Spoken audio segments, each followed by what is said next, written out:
Aimer jusqu'à tout donner, donner jusqu'à mourir, mourir pour tout ce que l'on aime. Voilà ce que Jésus a fait pour toi. Aimer jusqu'à tout donner, donner jusqu'à mourir, mourir pour tout ce que l'on aime. Voilà ce que Jésus a fait pour toi. Aimer jusqu'à tout donner, donner jusqu'à mourir, mourir pour tout ce que l'on aime. Voilà ce que Jésus a fait pour toi. Car Dieu a tant aimé le monde qu'il a donné son Fils unique, afin que quiconque croit en lui soit sauvé. Car Dieu a tant aimé le monde qu'il a donné son Fils unique, afin qu'il ait la vie éternelle.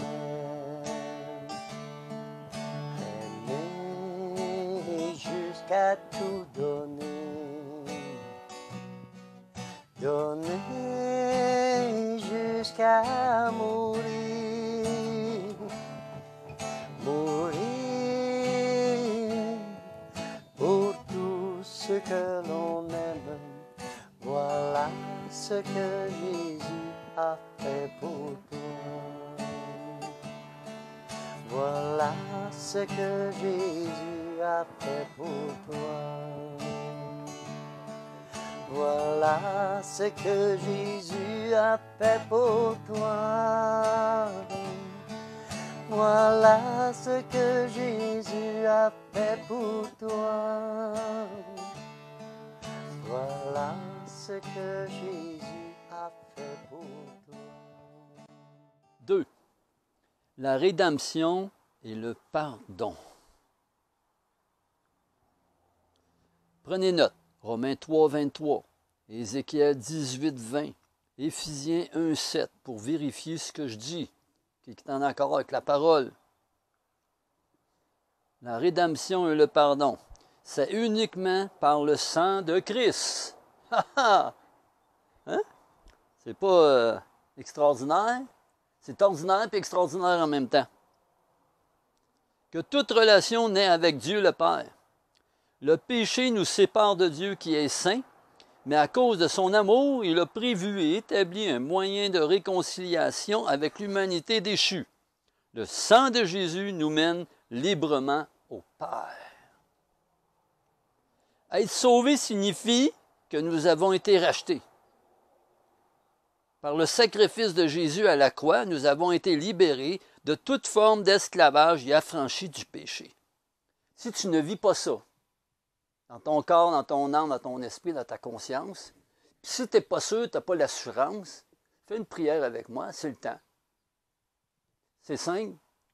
Jésus, j'accepte ton sang que tu as versé pour moi. Je t'accepte dans ma vie. Et tu me donnes accès au Père par une réconciliation, par ton sang. Merci d'entrer dans ma vie. Je te reçois et je t'accepte. Et je crois en toi. Et je confesse que Jésus-Christ est mon Sauveur et Seigneur. Amen. Une autre opinion de nous-mêmes nous pousse à croire que nous sommes sans péché. Mensonge.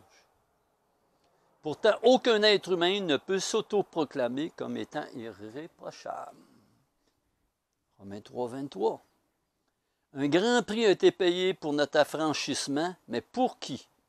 Le prix payé par Jésus n'était pas un remboursement vis-à-vis du diable, mais plutôt l'accomplissement de la volonté de Dieu pour satisfaire sa sainte justice. Parce que Dieu est amour, mais il est juste. Amour, justice. Il ne peut pas dissocier les deux. C'est dans son caractère. Il est saint. Fait qu'il veut qu'on soit saint. Fait qu'il a fait quelque chose pour qu'on devienne saint. Spirituellement. Par lui. Selon Ézéchiel 18:20, celui qui pêche, c'est celui qui mourra. Le prix payé pour notre péché, rédemption, était le sang du Fils parfait de Dieu, qui s'est donné volontairement pour nous. Parce que le Père a accepté le paiement de Christ. Nous avons été libérés de notre captivité du péché. Hey, le Père a accepté, là, parce que c'est lui qui a envoyé son Fils. Wow! Que reçois cette révélation-là. L'incarnation, la révélation. Seigneur, Père, je reçois la révélation de l'incarnation. Dieu, venu en chair, devenu Fils, homme, et Dieu et homme, pour nous. Payer la dette qu'on ne pouvait jamais payer. Parce que le Père a accepté le paiement de Christ. Nous avons été libérés de notre captivité du péché. Libérés de la captivité du péché. Et avons reçu le pouvoir du Saint-Esprit qui nous permet de vivre dans la liberté de l'obéissance au Père. Quant au pardon de nos péchés, la plupart d'entre nous avons l'idée que le Seigneur nous pardonnera simplement parce que nous le lui demandons. Ce qu'il faut savoir, c'est que la base de son pardon n'est pas le fruit de notre demande, mais que le fondement de son pardon est l'acte rédempteur de Christ à la croix qui efface nos dettes. Le Seigneur ne met pas un trait sur le péché seulement parce que nous le lui demandons. Sa sainteté ne lui permet pas d'ignorer le péché. Celui-ci doit être puni. Sa justice ne lui permet pas de pardonner les offenses sans paiement. Oh, très important. Réfléchis à cela. Réécoute ça. Mets-les sur un réécoute pour que ça rentre, ça soit gravé sur ton cœur, dans ta conscience, et croire tout cela par la foi. Ce n'est qu'avec la mort par substitution du Fils parfait que le Père a un fondement légitime sur lequel il peut pardonner quiconque vient à lui dans la foi et la repentance. Éphésiens 1:7. Il n'y a rien que nous puissions faire pour gagner son pardon. Notre achat nous est accordé seulement quand le sang de Christ est appliqué à nos vies. Oh, amen. Merci, Père, pour ton Fils, pour son sang. Je l'applique dans ma vie. Je l'applique. Il me donne la liberté de ne plus pécher, le pouvoir sur le péché. Il me donne la puissance par le Saint-Esprit pour résister au péché par son sang. Amen.